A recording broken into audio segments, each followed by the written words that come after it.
Bonjour, je m'appelle Mathurin Bello, je suis ingénieur de recherche pour l'association Tela Botanica. Je travaille dans le cadre d'un programme de recherche intitulé Botascopia, qui est coordonné par plusieurs institutions académiques, dont l'INRIA de Rennes, l'Université de Paris-Saclay, l'Université de Rennes, l'Université de Montpellier.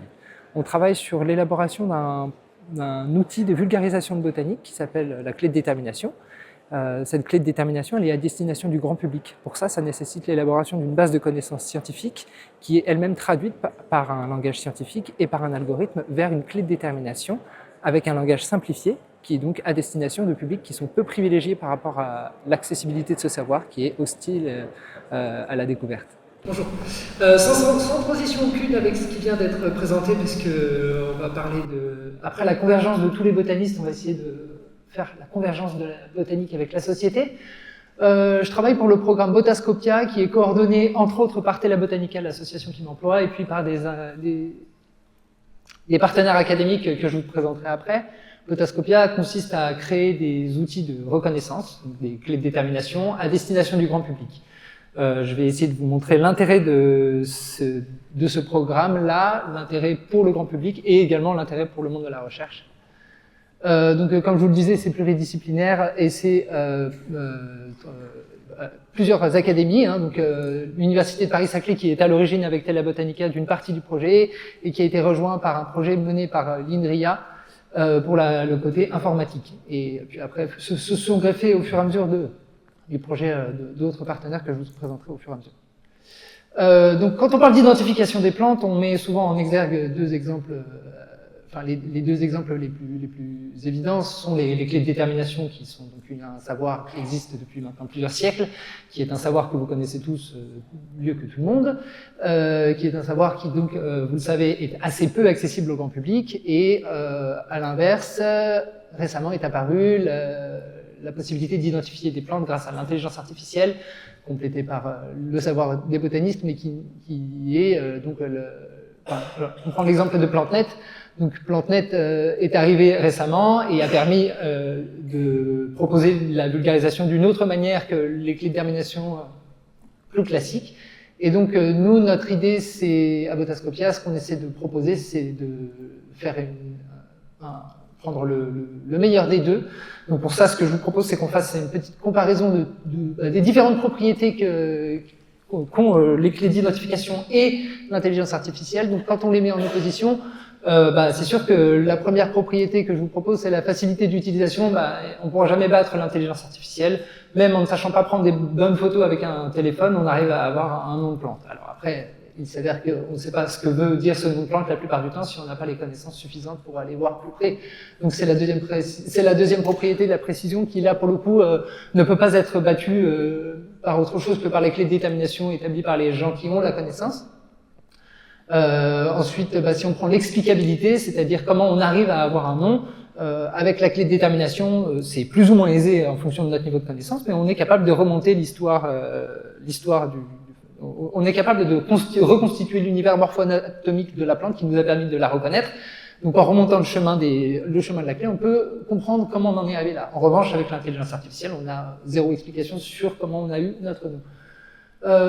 Pareil avec l'émancipation. Donc, si on utilise une clé de détermination, c'est long au début, quand on découvre le langage, quand on découvre le fonctionnement. Et puis, plus on l'utilise, plus on va être capable de reconnaître les plantes sans avoir besoin de repasser par la clé des familles ou même la clé des gens. En revanche, il y a le postulat que l'on fait, là c'est une hypothèse de travail, c'est que l'émancipation, elle n'existe pas vraiment avec l'intelligence artificielle, puisqu'il n'y a pas vraiment l'effort de reconnaissance qui est concomitant à l'utilisation. Le coût environnemental et la dépendance à un contexte socio-technique sont clairement en faveur des clés de détermination. Ça coûte beaucoup moins cher à faire et à entretenir une clé papier qu'une application qui nécessite des serveurs et qui nécessite beaucoup d'énergie. Un avantage de l'intelligence artificielle, pour le coup, ça peut être la géolocalisation, qui peut être une alimentation de base de connaissances que ne permet pas la clé de détermination, ou en tout cas, la clé de détermination ne permet pas forcément d'avoir une approche par géolocalisation de manière systématique. Et enfin, c'est un lien expert et non expert. Donc là, c'est là-dessus que nous, ça me permet de faire la transition. Nous, on intervient pour transformer ce petit carré jaune du lien expert-non expert en carré vert grâce à la clé de détermination qu'on propose, puisque ces clés de détermination, elles ont des avantages, c'est qu'il y en a plein. Celles qui sont existantes, elles sont multiples, elles ont une grande diversité de modes de conception également. Donc, toutes les clés ne se ressemblent pas, elles n'utilisent pas le même mode de fonctionnement. Donc ça, c'est un avantage quand on cherche plusieurs informations. Également, elles ont un vocabulaire qui est technique et qui est parfois très compliqué, qui est assez peu accessible au grand public. Et puis, il y a une grande diversité floristique. Enfin, voilà, on l'a bien vu au cours de ces 2 journées-là. Il y a beaucoup d'espèces qui sont connues et donc qui sont difficiles à déterminer. Donc tout ça, ce sont des avantages pour les gens qui aiment beaucoup la botanique, mais pour les gens qui veulent s'y intéresser, ce sont des inconvénients. Donc nous, notre postulat, c'est de dire avec Botascopia, comment on fait pour transformer ces avantages-là, ces inconvénients-là en avantages. Donc comment on fait pour générer des clés de détermination à destination d'un public moins averti, mais curieux, qui veut passer par un autre mode d'apprentissage que l'intelligence artificielle. Donc, eh bien, on transforme cette grande diversité de sources bibliographiques en une base de connaissances. Donc, on décrit les plantes de manière uniforme, toutes avec les mêmes descripteurs. Donc, ça nécessite une uniformisation du vocabulaire et donc une transformation de ce vocabulaire. Enfin, une adaptation du vocabulaire, pardon. Ce vocabulaire technique, pour le rendre accessible au grand public, il faut le simplifier. Donc, ça nécessite des approximations. On va revenir dessus. Vous allez me hurler dessus quand je vais vous présenter notre effort de simplification. Et puis, eh ben, pour éviter d'avoir à présenter des flores de 600 espèces du grand public, eh ben, on propose de faire des flores adaptées à un contexte local. C'est vraiment le cœur de notre projet, c'est que quand on propose une petite flore avec une petite clé de détermination, elle va s'intéresser aux espèces que les gens peuvent être capables de rencontrer au cours de l'animation qui va être mise en place d'un point de vue partenarial entre Botascopia, notre équipe de travail, et les équipes qui nous contactent, les collectifs qui nous contactent.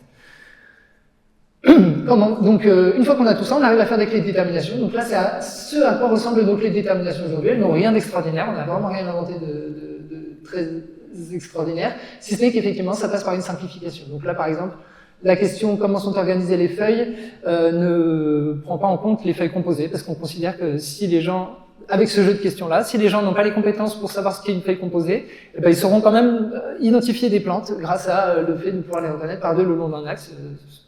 Là, c'est le moment où vous commencez à me hurler dessus, les folioles sont là-dedans.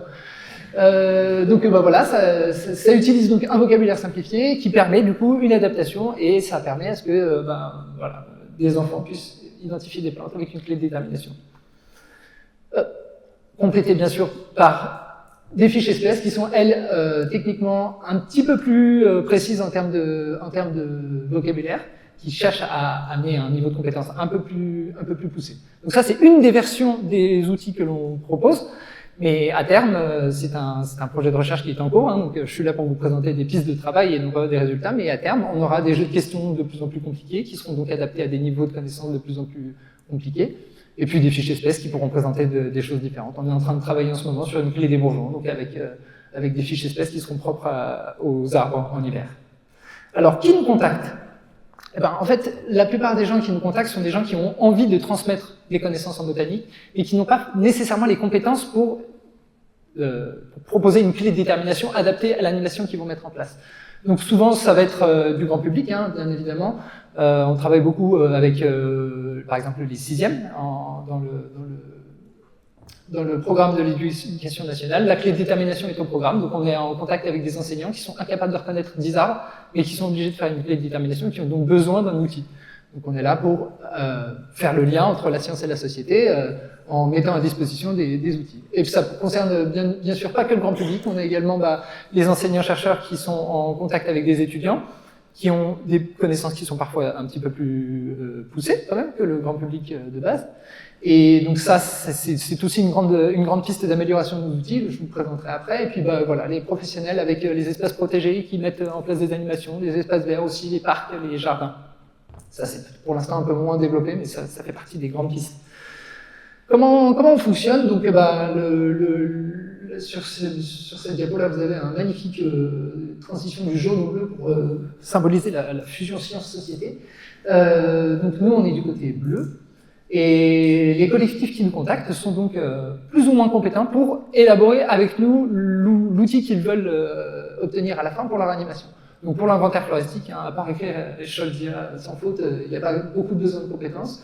Il faut donc forcément quand même savoir reconnaître les espèces. Donc nous, parfois, on intervient, et parfois les personnes qui nous contactent sont suffisamment compétentes. Donc c'est aussi un jeu un jeu d'accompagnement qui est adaptatif. Une fois qu'on a cet inventaire-là, on crée notre collection et en un clic, on a une clé de détermination. Donc ça, c'est sur le papier et en réalité, pas du tout encore, puisqu'il faut quand même s'assurer que les données soient bien remplies et que les données soient vérifiées. Donc tout ça, on va vous présenter après. Une fois qu'on a ça, on peut produire un petit livret, comme je vous l'ai montré, avec une clé de détermination et une fiche descriptive pour chaque espèce qu'on veut introduire.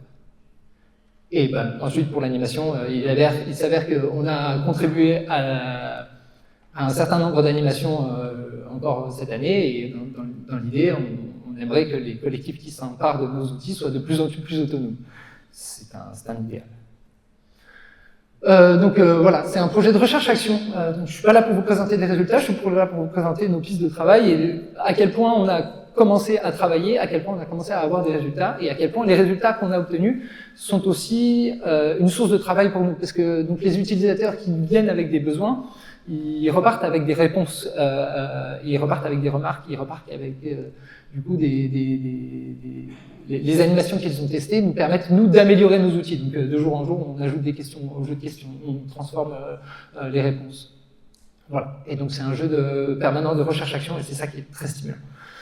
Donc c'est évidemment, on n'est pas que des botanistes, on est 3 pôles. Hein, donc les botanistes travaillent avec les informaticiens pour la formalisation et la traduction du schéma botanique. Ça donne des discussions assez cocasses entre les informaticiens qui aiment bien les cases et les botanistes qui n'aiment pas les mêmes cases. Et puis après, voilà, bien évidemment, on ne fait pas ça tout seul, on ne fait pas ça pour nous. Donc il y a un lien avec des sciences sociales, ça amène des questions de recherche sur la reconnexion au vivant, qui est un des enjeux majeurs de la crise climatique de nos points de vue. Les sociétés ont besoin la société a besoin de se reconnecter au vivant, et ça passe aussi par un lien science-société, parce qu'on a beaucoup de savoir là dans cette salle, mais on n'a pas forcément les compétences pour le partager. Donc nous, on est là aussi pour proposer ce style d'outils. Donc la méthodologie, elle est assez simple, je reviens dessus, on en a déjà parlé. On part d'un schéma scientifique qui est donc une description la plus fidèle d'un point de vue botanique. Hein. On peut aller jusqu'à décrire la ramification des poils des poils de la nervure des feuilles de la base de n'importe quelle espèce. Hein. On peut décrire beaucoup de choses, hein. On peut décrire énormément de choses. On n'a pas forcément besoin de toutes les décrire pour les traduire, mais en tout cas, ce schéma scientifique a vocation à être le plus complet, le plus exhaustif possible. On a donc une génération par un algorithme d'arbre de décision, je reviendrai là-dessus, qui permet de créer des clés numériques et des clés papier. Je ne présente pas trop les clés numériques parce que ça fait partie du projet, mais néanmoins, à cette heure-ci, on a plutôt l'ambition de vouloir se défaire de la dépendance à la technologie, donc d'utiliser plutôt des clés papier, parce que c'est sympa aussi, on aime bien ça, ça nous rappelle la Bonnier. Et puis, voilà, en parallèle, le schéma descriptif qui permet de décrire aussi les espèces avec une fiche descriptive. Pardon. Plus en détail, un tout petit peu plus en détail, donc comme vous le voyez, c'est assez austère d'un point de vue informatique, mais bon, c'est quand même suffisamment adapté à ce que les botanistes puissent écrire le schéma botanique. Et donc, cette formalisation se fait de manière quand même nettement plus agréable pour les utilisateurs. D'un point de vue architecture, c'est tout simplement des sections avec des boîtes emboîtées, avec des sections emboîtées. Hein, donc on va pouvoir décrire la morphologie, l'écologie. Pour ce qui est des adventices de culture, quelques descripteurs sur l'agroécologie. Puis voilà, des informations sur la répartition, les statuts de protection, les anecdotes, tout ça. Un tout petit peu plus de détails, juste pour vous expliquer le fonctionnement. Donc c'est tout simple, hein, c'est des boîtes, on clique dessus. Pourquoi on a fait ça? C'est pour que les étudiants, en fait, initialement, les étudiants ont commencé à alimenter cette base de connaissances. Donc c'est des étudiants qui faisaient ça, les étudiants de l'université Paris-Saclay, qui ont commencé à remplir cette base de connaissances et les enseignants corriger cette base de connaissances. Donc on a toujours 2 statuts. Tout le monde peut contribuer si vous avez envie, on vous acceptera avec grand plaisir. Si vous avez envie d'écrire des espèces, vous pouvez le faire. Et puis après, si vous avez un niveau de compétence suffisant, vous aurez les droits de vérifier les données qui ont été remplies par d'autres personnes que vous. Donc c'est une base de connaissances, hein. C'est pas une base de données. Nous, on n'a rien inventé. Donc les bases de connaissances, elles sont sourcées. Tous les descripteurs sont sourcés. On a tout un tas de métadonnées qui permettent de justement justifier la pertinence de notre base de connaissances. Au final, ce sont plus de 500 traits morphologiques qui existent. Donc tous ne sont pas utiles à l'élaboration d'une clé, hein, je vous rassure. Et nettement moins de traits non morphologiques. Au final, c'est donc 120 000 traits qui sont actuellement décrits, mais enfin, c'est déjà il y a un mois, donc ça a encore augmenté. On a fortement augmenté le nombre de traits grâce à la possibilité d'importer les traits à l'échelle du genre ou à l'échelle de la famille. Aujourd'hui, on a plus de 400 espèces qui sont utiles à la clé, il y en a plus de 850 qui ont commencé à être décrites et pas forcément vérifiées, pas forcément suffisamment remplies. J'insiste encore une fois sur la contribution. Les étudiants sont au cœur de ce projet-là. Ils ont contribué énormément, et on les remercie évidemment, à l'alimentation de cette base de connaissances. Donc ça a nécessité de vérifier leurs données pour s'assurer de leur utilité, mais en tout cas, c'est grâce à ce travail collaboratif qu'on en est arrivé là. Donc des clés de détermination, je pense que je suis pas le seul à savoir comment on fait ça, c'est assez classique la manière dont on procède, donc je vous le présente ici, et c'est la deuxième fois que vous êtes censé me lancer des tomates à la tronche, puisque j'ai mis le nombre de pétales pour 3 espèces qui n'ont en fait pas toutes des pétales, enfin en tout cas pas toutes ce nombre exact de pétales. Tout ça pour vous dire qu'en fait c'est une traduction, hein, donc là ce qu'on a c'est une traduction de notre schéma, qui permet de hiérarchiser notre jeu de questions et de choisir les descripteurs les plus pertinents pour écrire nos questions. Donc ici, on va pouvoir tout simplement utiliser le type d'espèce pour savoir différencier le cerisier de la ranuncule et de la pâquerette. Et paf, on obtient une première question. Quelle est l'allure générale de la plante? Est-ce que c'est une tige souple, sans bois, ou alors est-ce que c'est une tige avec présence d'écorce et de bois? Donc, on utilise le moins de vocabulaire possible et on introduit au fur et à mesure de l'utilisation de la clé. Le premier mot qui est demandé, enfin le seul mot qui est demandé en démarrage de la clé, c'est le mot pétale. Après, normalement, on introduit au fur et à mesure et puis on arrive à « Ah tiens, je n'ai pas vu, ça c'est le stipule. » Bon, super. Bravo, t'as 8 ans et tu sais ce que c'est un stipule maintenant. Là, c'est satisfaisant. Donc, pour vous prouver qu'on n'a pas menti, que je ne vous mens pas, hein, il y a bien 2 types de corolles qui sont décrits pour la pâquerette, avec les fleurs ligulées, les fleurs tubulées, ne vous inquiétez pas. Tout ça nous permet donc, grâce à cette étape de traduction, d'arriver à une clé d'identification. Et je me permets juste ce petit aparté, la base de connaissances, plus elle sera alimentée, plus elle sera pertinente à être utilisée, et c'est déjà le cas, à être utilisée pour des données de recherche. Parce que c'est une base de connaissances qui a le mérite d'exister, même si elle est incomplète et imparfaite, elle a le mérite d'être existée et elle est forcément, elle sera forcément d'autant plus utilisée dans des exports pour la recherche. Et donc, avec tout ça, on obtient une flore complète, ou à peu près. Et cette flore, juste, je me permets de présenter ça là, elle permet de prendre en considération l'hétérophilie. Enfin, l'hétéromorphisme en fait, donc par exemple l'hétérophilie, on peut identifier une espèce par ses feuilles de la base ou par ses feuilles de la tige. Il y a plusieurs chemins pour chaque clé. On peut identifier une espèce également avec une interprétation. Ah bah tiens, j'ai pas vu de poil, alors qu'en fait c'est décrit, c'est subglabre. Donc, du coup, il y a les 2 chemins. Grâce à subglabre, on a mis les 2. Et on a aussi également, et ça c'est très très intéressant pour nous, c'est la possibilité de paramétrer. Par exemple, une animation qui a lieu au printemps, elle va utiliser des espèces qui sont en fleurs, qui ne seront pas nécessairement en fleurs en septembre.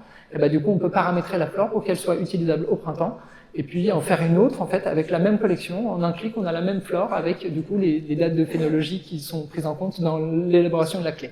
Donc, par exemple, la saisonnalité. On a des jeux de questions également, qui sont différents. Bon, pour l'instant, on en a qu'un qui est mis en place parce que c'est celui qu'on utilise au quotidien, mais à terme, on aura des jeux de questions différents en fonction des niveaux des personnes qui vont nous contacter.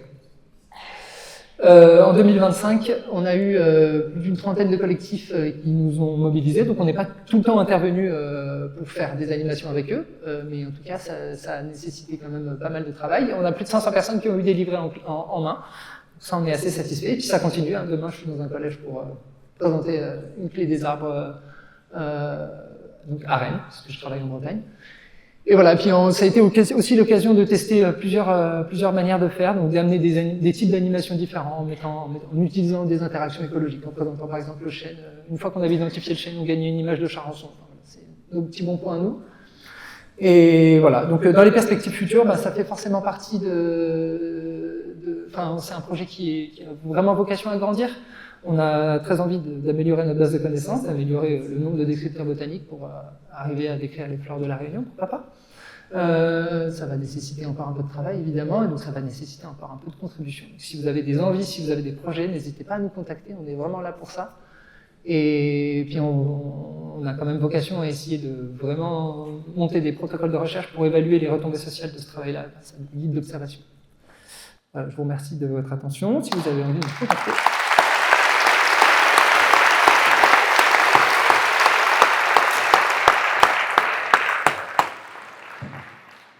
Merci beaucoup. Pas mal de questions, j'imagine. Je me permets d'en poser une. Comment est organisée la validation scientifique de la base de connaissances? Eh bien, pour l'instant, c'est au bon vouloir du botaniste qui vérifie les fiches, qui vérifie donc les sources qui ont été proposées pour chaque descripteur et qui vérifie les données à chaque fois. Donc en fonction de la pertinence des données, ça va plus ou moins vite. C'est un travail assez laborieux. Bonjour. Tout d'abord, merci pour cette présentation. Ensuite, j'avais deux questions. Premièrement, est-ce que la base de données de traits est accessible? Est-ce qu'on peut la télécharger? Tout à fait. Super. Et deuxième question, est-ce que vous avez pensé à une solution hybride entre, je repense à la comparaison, intelligence artificielle et calcul d'animation? Parce que je remarque que quand j'utilise Sportnet sur une plante où je connais l'espèce, très souvent la bonne espèce est dans la liste, même si ce n'est pas forcément top de liste. Donc on pourrait imaginer une clé qui serait générée dynamiquement et qui permettrait d'éliminer les espèces ça fait partie des questionnements. Je ne vais pas répondre de manière collective, je vais répondre de manière individuelle.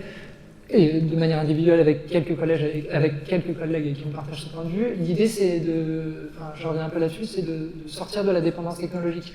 On n'est pas là pour faire une clé des verbes Bascom, on aura des erreurs dans nos clés, en fait. Ça fait partie du projet. Par contre, de montrer aux enfants, notamment aux enfants, mais en fait les enfants entre 7 et 107 ans, s'ils n'ont jamais fait de botanique, ils ont les mêmes connaissances, en tout cas de montrer au grand public que c'est possible d'identifier des plantes avec quelques connaissances de base. Ça fait partie de l'essence même du projet, et donc de se défaire de la dépendance technologique, ça fait aussi partie de l'essence du projet. Ce qui ne veut pas dire que ce n'est pas pertinent de le faire, mais en tout cas, à cette heure-ci, ça ne fait pas partie des évolutions, des ambitions. Oui, bonjour, merci pour cette présentation, merci beaucoup. Moi, j'avais une question plus pour l'avenir. Est-ce que vous pensez aussi toucher des collectifs comme par exemple des structures, oui, telles que les centres permanents d'initiative à l'environnement, CPIE, ou les graines, enfin toutes ces structures qui travaillent autour de l'animation, et aussi par ce biais-là toucher tous les atlas de la biodiversité communale qui sont faits voilà, pour avoir un rôle effectivement en dehors des aspects scolaires. J'entends bien, effectivement, là c'est un pas important, mais aussi d'aller vers justement le citoyen, les habitants et les territoires. Merci. Alors, merci pour cette question, tout à fait. J'ai parlé des scolaires parce que, effectivement, je suis un peu là-dedans en ce moment. Mais en fait, oui, effectivement, on a vraiment vocation à grandir, en fait. C'est pour ça qu'on est en train de prendre, on est dans de la prise de contact, là. Donc, on est en prise de contact avec le GREN, avec des parcs régionaux. Ça fait partie vraiment de notre ambition, c'est que les collectifs qui ont des compétences, typiquement un CPIE qui a des compétences pour faire un inventaire, il n'est pas forcément compétent pour faire une clé comme ça. Donc justement, on a très envie de ça, c'est aussi pour ça que je viens vous en parler, bonjour la caméra pour YouTube. On est là pour le vendre, le vendre c'est gratuit, donc c'est d'autant plus intéressant. Mais oui, on a très envie de ça. Comment? Ils ont souvent pas le temps, ouais, mais ils ont souvent pas le temps, mais ils font souvent une offre d'animation qui vient proposer des animations d'identification botanique qui sont parfois un peu trop descendantes pour un public qui cherche un peu plus à s'émanciper. Donc c'est aussi pour ça qu'on a fait ça. Bonjour, merci beaucoup pour cette présentation qui est très inspirante et ça fait plaisir de voir que ça on parle de vulgarisation botanique dans ce congrès. Ça donne envie de participer. Et je crois que vous avez un peu répondu à ma question, mais c'était quoi l'objectif de diffusion? Est-ce que ça allait être gratuit? Est-ce que ça allait passer par une plateforme de type application? Il y a un site botascopia.inaria.fr, vous pouvez y aller, si vous y allez tous pour vous connecter en même temps, je pense que vous allez les faire planter, donc allez-y un par un. C'est totalement accessible, la base de données est accessible, vous pouvez créer une collection, vous pouvez remplir des données, vous pouvez valider des données si vous voulez prouver que vous êtes botaniste. Mais voilà. Il y a totalement la possibilité de faire grandir le projet à l'échelle de vos ambitions. J'avais une petite question, mais j'imagine que vous l'avez intégrée. Vous pensez à la pédagogie, à toutes ces choses-là, mais aussi aux gens qui collectent. Et est-ce que j'imagine que ça a été fait, mais que vous mettez en garde sur les confusions botaniques, le vérâtre, tout ça, donc j'imagine que vous dites bien attention, etc. J'imagine que tout ça est fait. Alors, j'ai effectivement évoqué très rapidement les anecdotes, les propriétés, les usages qui font partie du schéma. On a, pour l'instant, à l'ambition, à l'état de développement actuel du projet, on n'a absolument aucune préconisation. En fait, on commence les animations en disant on n'est pas là pour vous enseigner la phytothérapie ou la récolte de quoi que ce soit. On se limite à l'identification et donc les informations qui sont dans la base de connaissances, elles ne sont pas mises à disposition dans les clés. Pardon, je n'ai pas. C'était, est-ce que vous avez en préambule quelque chose qui dit attention, le nom auquel vous allez peut-être aboutir n'est peut-être pas la vérité aussi, etc. Tout à fait. Oui, alors, ok, pardon.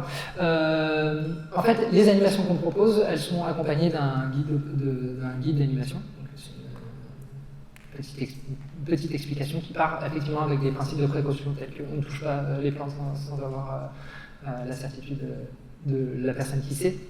On fait des outils, pardon, c'est peut-être ce que je n'ai pas suffisamment exprimé, on fait des outils qui ont vocation à être des supports d'animation, qui ne sont pas des outils qui sont nécessairement en libre accès. Donc l'animateur qui prend en charge l'animation est aussi là pour accompagner le public justement dans ces précautions-là. Donc nous on le fait quand on propose les animations et on présente l'outil tel avec ces précautions-là.